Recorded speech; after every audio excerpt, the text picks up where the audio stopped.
Salam aleyküm değerli izleyiciler. İndi isə sizə cadu əməlin simptomlarından, əlamətlərindən bəhs edəcəyik ki, o cadunun insana verdiyi sıxıntılar var və insan cadu olan adam nə kimi paranormal hadisələr yaşayır. Onu bildirim ki, hər bir cadunun hər bir insana müxtəlif təsiri var.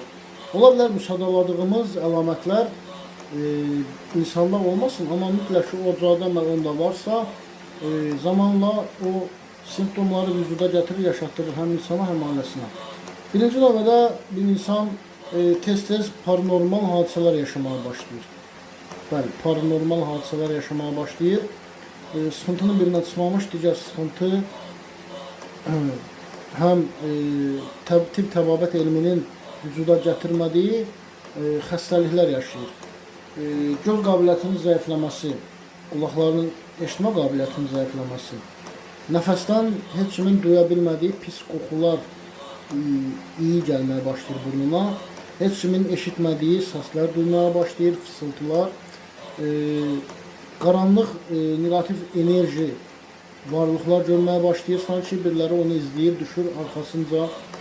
Yuxuda tez-tez hündür yerdən yıxılmalar, ölü insanları, yaşayan insanları ölür görmək, məzar qazmaq, vəhşi heyvanlar, yaşlı, qoca, çirkin insanlar, çirkin şəkildə qoca, yaşlı adamlar tez-tez yuxuda görmək.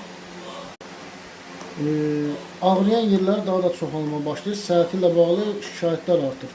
Baş ağrısı, sümük ağrısı, sinir ağrısı, bəli, mədə bulanmalar, öymələr, qaytarmalar.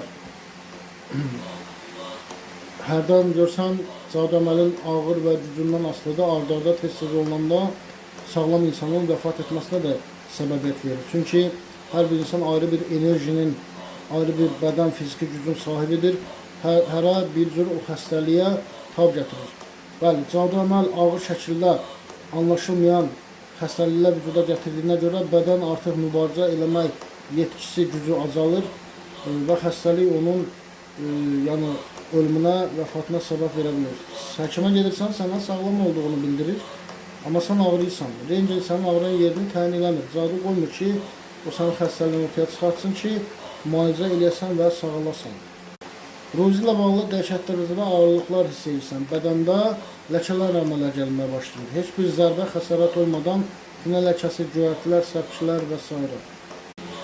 Ailədə ciddi səbəb olmadan boşanma səbəbləri, subay xanım və bəylərin ailə qura bilməmələri, ev heyvanlarının ölməsi və o evə girə bilməməsi və ilbizlərin o evə məkan salması.